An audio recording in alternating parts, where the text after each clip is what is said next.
Hola, queridos hermanos, espero que estéis bien de salud, que el Señor os esté bendiciendo. Quisiera, a través de este vídeo, poder compartir con vosotros la lección que correspondía a la reunión de oración de ayer, que no la pudimos llevar a cabo porque al final pues fuimos tres personas y decidimos que haríamos este vídeo, que haría este vídeo de estudio bíblico hasta que pues nos volvamos a encontrar el próximo día. Seguimos con los estudios acerca del Apocalipsis. En esta ocasión vamos a ir a Apocalipsis, capítulo 9, versículos del 1 al 5, y vamos a hablar del séptimo sello, ese séptimo sello que todavía el Señor Jesús tiene que abrir. A modo de introducción me gustaría hacer algunas preguntas, algunas preguntas sobre las que podéis ir reflexionando sobre la marcha. ¿Cuántos de nosotros no hemos pensado para nuestros adentros e incluso expresado a Dios hasta cuándo tendremos que seguir viendo cómo la injusticia campa a sus anchas en este mundo? ¿No has dicho alguna vez, como si fuese un deseo delante del Señor, que venga ya y nos libre de tener que seguir sufriendo en esta dimensión terrenal? Hemos echado un vistazo a las noticias diarias de cualquier medio de comunicación y todo lo que observamos es la maldad desarrollada en miles de formatos. Guerras fratricidas, persecuciones ideológicas o religiosas, pederastia, secuestros, robos a mano armada, corrupción política, desigualdades sociales, adicciones esclavizadoras, explotación de seres humanos, hambrunas, pandemias globales, quebrantamiento de las relaciones familiares, odio, rebeldía sistemática a la ley, matanzas aleatorias. ¿Seguimos? Todo lo que nos rodea huele a muerte, huele a dolor, huele a lágrimas y sangre, a tristeza y soledad. Y como creyentes a veces hacemos nuestras las palabras de la Blasa, ese personaje entrañable de José Mota, clamando al cielo, Señor, llévame pronto. Aunque pueda parecer de risa, en realidad no lo es tanto.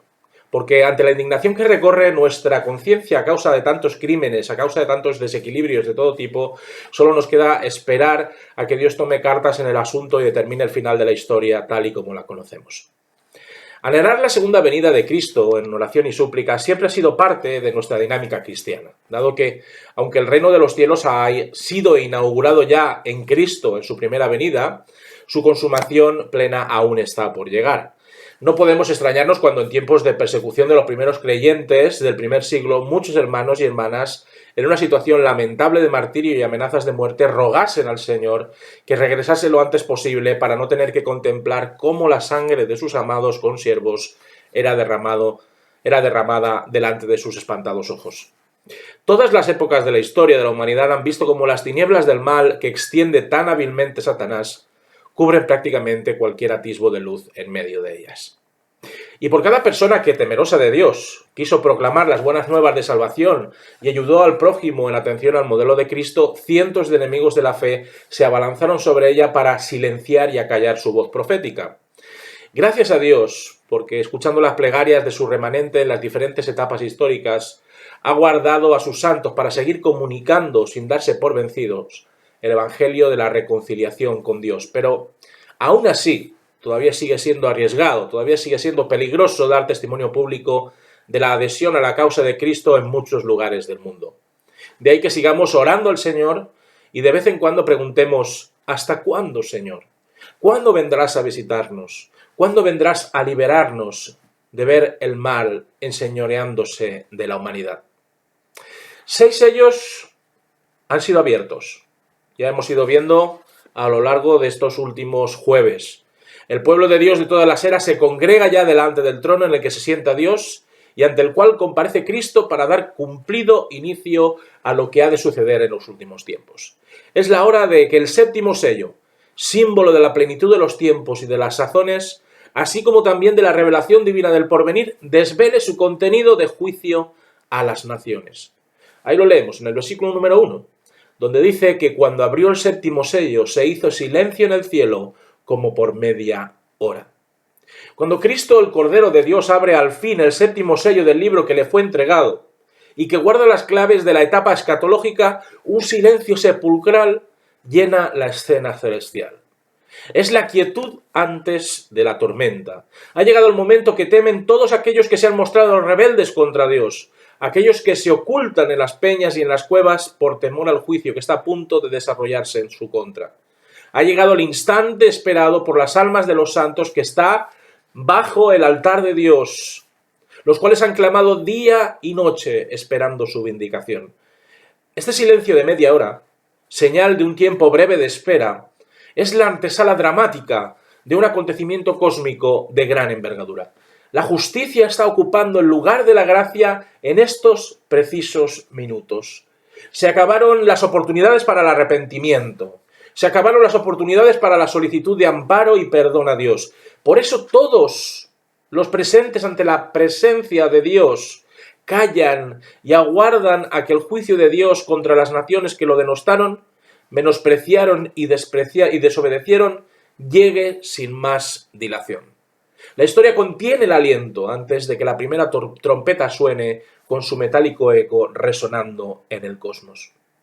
Y tras el silencio, 7 ángeles se preparan para ser instrumentos en manos de Dios, a fin de ejecutar sus órdenes concernientes a su justo juicio sobre todo lo creado. Versículo número 2. Y vi a los 7 ángeles que estaban en pie ante Dios, y se les dieron 7 trompetas.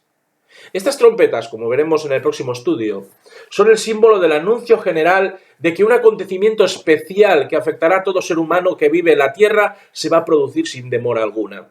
Dios delega en estos seres angélicos la tarea de promulgar a los 4 vientos la apertura de diligencias contra aquellos que lo han ninguneado, contra aquellos que lo han rechazado a pesar de haber sido testigos de los estragos causados por los 4 jinetes de los primeros sellos.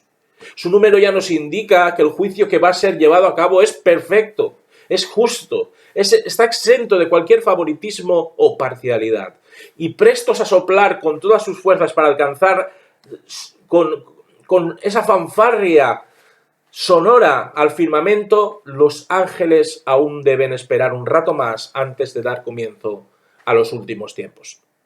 Hay que decir que el hecho de que el 7º sello sea abierto y de que las trompetas doradas sean entregadas a los siervos del Altísimo obedece principalmente a la respuesta de Dios a las oraciones de sus hijos de todas las épocas históricas. Nos dicen los versículos del 3 al 5 lo siguiente: y es que otro ángel vino entonces y se paró ante el altar con un incensario de oro, y se le dio mucho incienso para añadirlo a las oraciones de todos los santos sobre el altar de oro que estaba delante del trono, y la mano del ángel subió a la presencia de Dios el humo del incienso con las oraciones de los santos.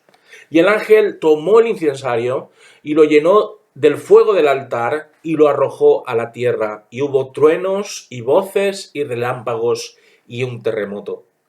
Un ser celestial distinto a los 7 trompetistas aparece súbitamente ante el altar de Dios, bajo el cual los que murieron a causa de su fe en Cristo siguen esperando la consumación de los tiempos y su merecida justicia. Este ángel tenía en sus manos un incensario, que es un recipiente de oro en el que se quemaba incienso con fines ceremoniales.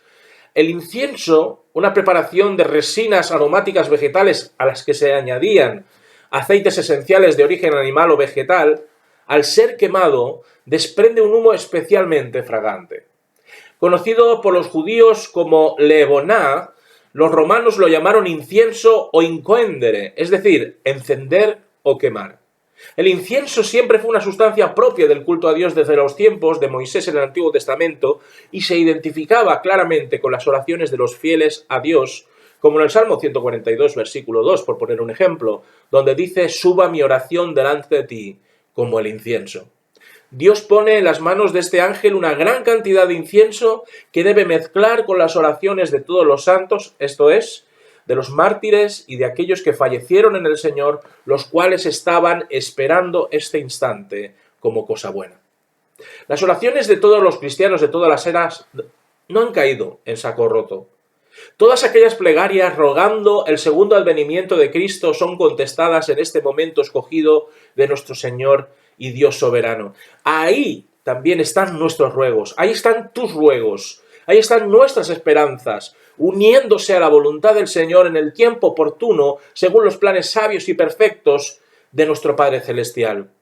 Y una vez encendido el incienso en el incensario, el humo que asciende al trono de Dios agrada sobremanera a aquel que ha determinado definitivamente que es la hora del juicio universal.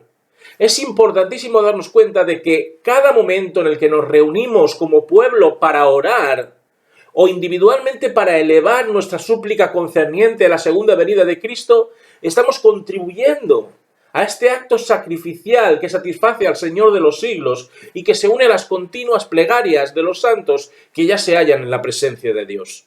Y a pesar de la distancia que nos separa por mor de la muerte, seguimos siendo una misma iglesia, seguimos siendo un mismo cuerpo universal que ansía profundamente que el juicio de Dios sobre los enemigos de la fe cristiana sea una realidad lo más cercana posible. El ángel, una vez se ha consumido el incienso ofrecido a Dios y tomando del mismo fuego que arde en el altar dedicado al Señor de la eternidad, lanza el incensario a la tierra con una fuerza y una potencia inusitadas. Las oraciones han sido respondidas y ahora es el momento de contemplar el juicio divino en su máximo esplendor y en sus terribles términos. El fuego de la prueba, el fuego de la vindicación, aterriza sobre el planeta Tierra para que todos los confines de ésta sean conscientes de que es imposible escapar al sonido sobrecogedor de las trompetas del fin del mundo. El mismo acto de lanzar este incensario provoca que una nueva etapa en el devenir de la consumación de la historia se desencadene entre movimientos sísmicos, truenos, relámpagos y una serie de voces que avisan y lamentan que aquellas personas que siguen habitando en este mundo dominado por el caos y el pecado serán condenadas a causa de su incredulidad y sus transgresiones. Y como un recordatorio de que Dios va a juzgar al mundo, la propia tierra se remueve en sus propios cimientos. Solo queda esperar a que suenen las terribles trompetas de oro. Para terminar, queridos hermanos, como hemos podido ver, las oraciones de los creyentes son siempre oídas por Dios. Y aquellas que manifiestan su deseo ferviente de que el Señor retorne para instaurar su reinado definitivo y para juzgar a los que se aferran a su pecado y a su ateísmo, han de saber que sus plegarias son como ese incienso fragante que complace a nuestro Padre que está en los cielos. Cada creyente, tú y yo, debemos suspirar porque llegue el día en el que seamos recogidos por Cristo para no ver más corrupción, ni más muerte, ni más maldad. Clamemos juntos al concluir nuestro servicio de la Santa Cena y lo hacemos desde ese Maranata que nos da fuerzas para seguir adelante, para seguir velando, para seguir orando hasta que Dios diga que hasta aquí hemos llegado y que es el instante que Él mismo ha determinado para juzgar a vivos y a muertos. Sigamos suplicando su parusía sin descanso y mientras tanto intercedamos por los incrédulos de nuestra ciudad, de nuestro país, de nuestro planeta, a fin de que escapen de la condenación cuando suenen las 7 trompetas del fin del mundo. ¿En qué consistirán estas 7 trompetas? ¿Qué ocurrirá en la tierra y en el cielo cuando una a una sean tocadas? ¿Cómo podremos valorar esta manifestación del juicio divino de acuerdo a nuestra realidad eclesial actual? Pues la respuesta a estas preguntas y a muchas otras más en el próximo estudio sobre el libro del Apocalipsis. Que el Señor os bendiga y nos vemos el próximo día.